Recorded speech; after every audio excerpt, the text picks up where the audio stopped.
Kyllä nyt kävi niin, että pöyrät jäi kuvaamatta tältä aamulta.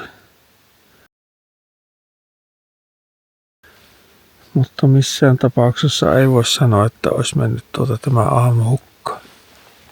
Tänään on menossa kuvaamaan metsäpeuria. Keli on aivan uskomattoman hieno. 5 astetta pakkasta. Ja aamulla näytti, että on ihan selkeä taivas, mutta tuolta pikkasen näyttää, että on tulossa pientä pilveä tuohon päälle, mutta ei anneta se häiritä. Nämä on menossa nyt autolla, koska tämä alue on niin tosi laaja, niin niiden löytäminen voi olla välillä tosi haastavaa. Jos lähtee vaan kävelemään, että se on vähän niin kuin, että jos onnea on, niin niitä löytyy, mutta jos ei ole, niin sitten vaan nautitaan vaan sitä mettäsäkävelystä. Ollaan pelipaikalla ja nyt ihan ensi työksi mä pistän nyt auki autosta. Tietysti sen takia, että jos jotakin näkyy, niin siinä ei tule aikaa, mutta siinä on yksi syy. Niin saajan tuo auton lämpötila viilenemään, koska kun nyt on pakkaskeli, niin silloin kun kuvataan autosta, niin autosta ulos menevä lämmin ilma, niin se aiheuttaa semmoista lämpöväreilyä, että kuvista tai videosta ei todellakaan tule terää. Toinen asia on sitten, että mä otan aina tämän vastavalosuojan pois, koska linssi on kuitenkin lämmin, niin linssin pinnasta se lämmin ilma tekee sitä samaa ilmiöä. Jos siinä on vastavalosuoja paikalla, se tekee ilman semmoisen lämpimän tyynyn tuohon linssin eteen. Ja lopputulos on sama, että vaikka tarkennuksen pitäisi olla kohdallaan, niin kuvat on silti suttuja. Mutta nyt katsotaan vielä, että on kaikki, mä oon kyllä kotona pistänyt kaikki asetukset kohdalleen. Tarkennussysteemit on oikein, asetukset on oikein. Tuossa kamerassa 2 kameraa mukana. Toisessa on 800 millinen linssi, koska joskus tosiaan peurat voi olla niin arkoja, että niitä joutuu ihan poimimaan puitten välistä. Mutta sitten mulla toisessa kamerassa on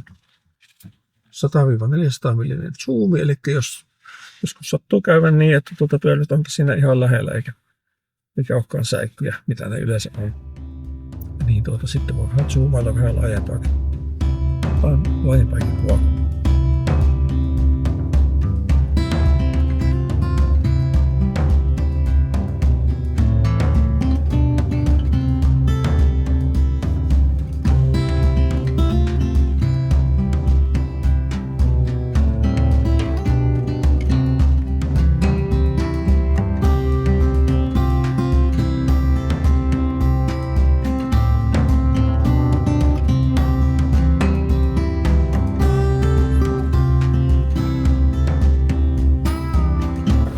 Heittää pipo päähän, kun ilma on niin kylmä, että alkaa korvia jäätä. Ne on sellaisia jäkäläkankaita tässä missä mä nyt oon. Ja peurat tykkää kyllä tässä näin syksyn aikaa sitten kokoontua, niin kun ne lähtee muuttomatkalle tuonne sisempään Suomeen. Tiheää männikköä.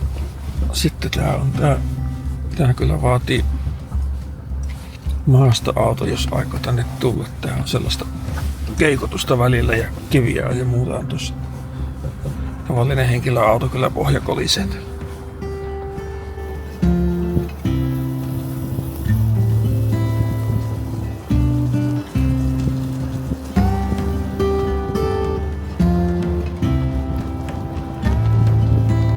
Satanut pikkusen uutta lunta ja se pitää vähän tämmöistä natinaa tuossa renkaassa. Toisaalta niin siitä on se etu, että näkee sitten, että jos täällä on liikettä, niin näkyy jäljet. Mutta on kyllä aika harvinaista. En ole ainuttakaan peuran jälkeen vielä nähnyt. Tässä on jo tovimatkaa ja ajan on menemään. Mutta niinhän se yleensä on, että sitten kuin aaveet, niin on yhtäkkiä siinä.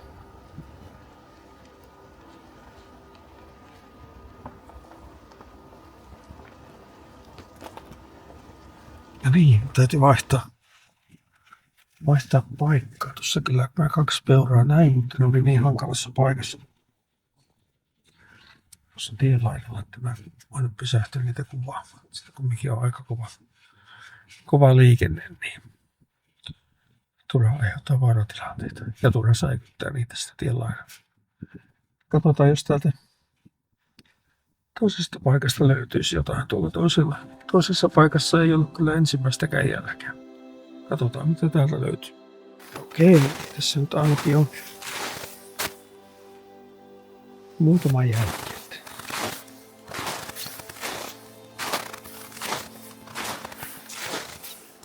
Siitä on mennyt kettukin. Tässä olisi vähän semmoisia jälkiä, että tässä olisi voinut 2 hirvasta vähän ottaa yhteenkin. Kato, se on vähän sellaisia pakitusjälkiä. Piti jo jalkautua kuvaamaan, kun autossa istuessa tulee niin kylmä. Saadaan liikettä ja täytyy kivempää liikkua täällä. Mutta en tiedä mihin peurat on kadonnut.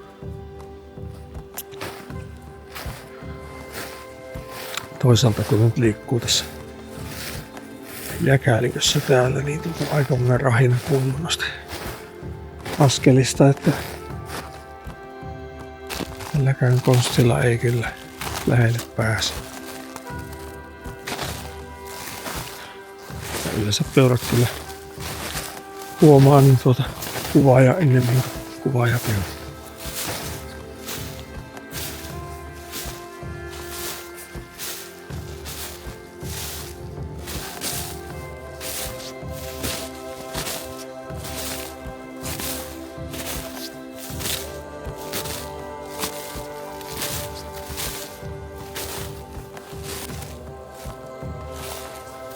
Tiedän, että tästä löytyy, mutta nää ei ole hirvi. Se on muutama päivä sitten.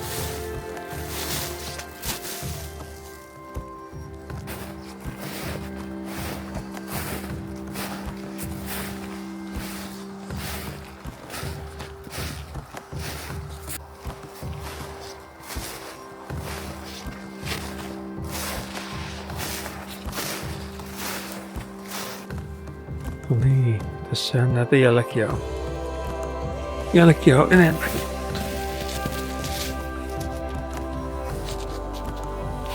Aivan kovat on jäljen pohjat.